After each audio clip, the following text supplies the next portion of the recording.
जी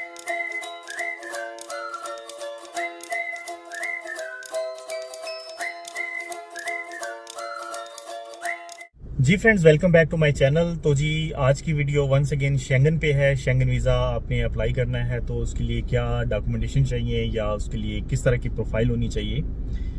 तो सबसे पहले तो दोस्तों आप सबका शुक्रिया। मैं यूरोप ट्रिप पे था, काफ़ी आपके अच्छे कमेंट्स आए हैं, काफ़ी दोस्तों ने अप्रिशिएट किया है, तो आप सबका शुक्रिया। और काफ़ी दोस्त पूछ रहे थे कि आप वापस आए हैं या नहीं।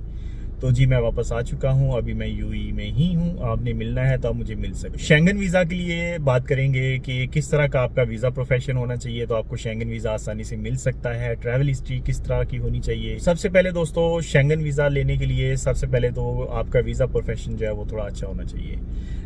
आपका वीज़ा प्रोफेशन मैनेजर लेवल का होना चाहिए, सुपरवाइज़र होना चाहिए, अकाउंटेंट होना चाहिए, इंजीनियर होना चाहिए, यानी कि थोड़ा सा अच्छी कैटेगरी का वीज़ा हो तो आपको शेंगन वीज़ा लेने में आसानी हो सकती है।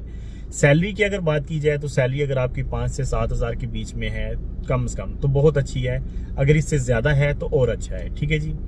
सिंगल एप्लीकेंट के लिए अगर बैंक स्टेटमेंट की बात की जाए तो बैंक स्टेटमेंट दोस्तों आपकी एटलीस्ट 25 से 30 हज़ार दिरहम होनी चाहिए।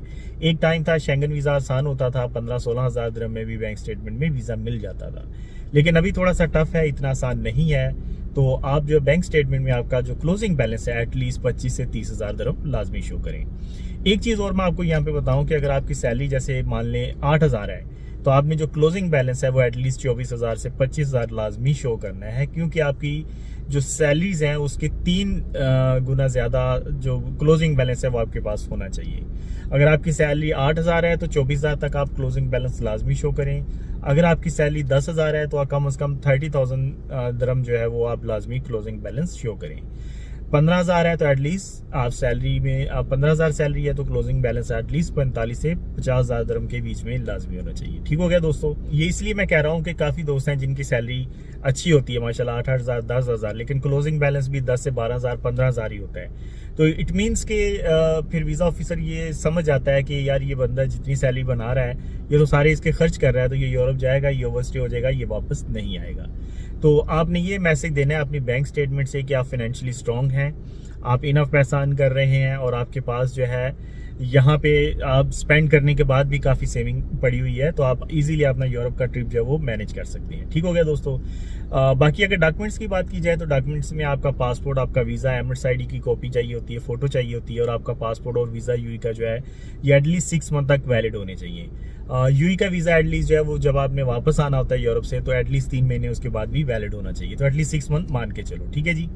फोटो चाहिए होती है आपकी 35x45 की, एक एनओसी लेटर चाहिए होता है आपकी कंपनी से, ट्रेड लाइसेंस की कॉपी कुछ कंट्रीज के लिए चाहिए होती है, कुछ कंट्रीज के लिए नहीं चाहिए होती है। तो डॉक्यूमेंटेशन में जो चाहिए आपको शेंगन वीज़ा के लिए पासपोर्ट, वीज़ा, एमिरेट्स आईडी की कॉपी चाहिए, फोटो चाहिए, एनओसी लेटर चाहिए, लास्ट 3 मंथ की बैंक स्टेटमेंट चाहिए, और कुछ कंट्रीज के लिए 6 मंथ की बैंक स्टेटमेंट भी चाहिए होती है। ठीक है जी।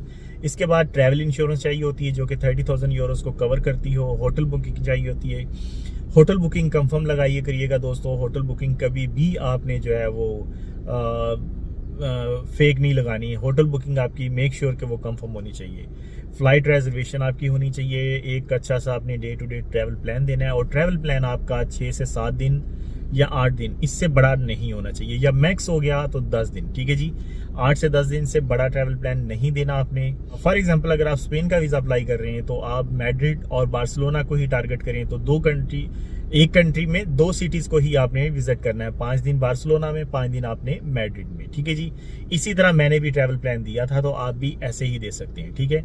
और अगर आप 5 या 6 दिन का ट्रैवल प्लान दे रहे हैं तो फिर उस सूरत में आप एक ही सिटी को टारगेट करें कि मैंने एक ही सिटी को विजिट करना है। बहुत सारे दोस्त जो है वो गलती कर देते हैं कि मैंने स्पेन भी जाना है, मैं फ्रांस भी जाऊंगा, मैं इटली भी जाऊंगा, तो अपना अलग अलग इस तरह का ट्रैवल प्लान दे देते हैं, तो उससे फिर वीज़ा रिजेक्ट होने के चांसेस ज़्यादा होते हैं। तो एक अच्छा सा कवर लेटर बनाएं और ये सारे डॉक्यूमेंटेशन लगाएं साथ में। और सबसे अहम आपका जो है वो ट्रैवल हिस्ट्री एटलीस्ट 3 से 4 कंट्रीज की ज़रूरी होनी चाहिए।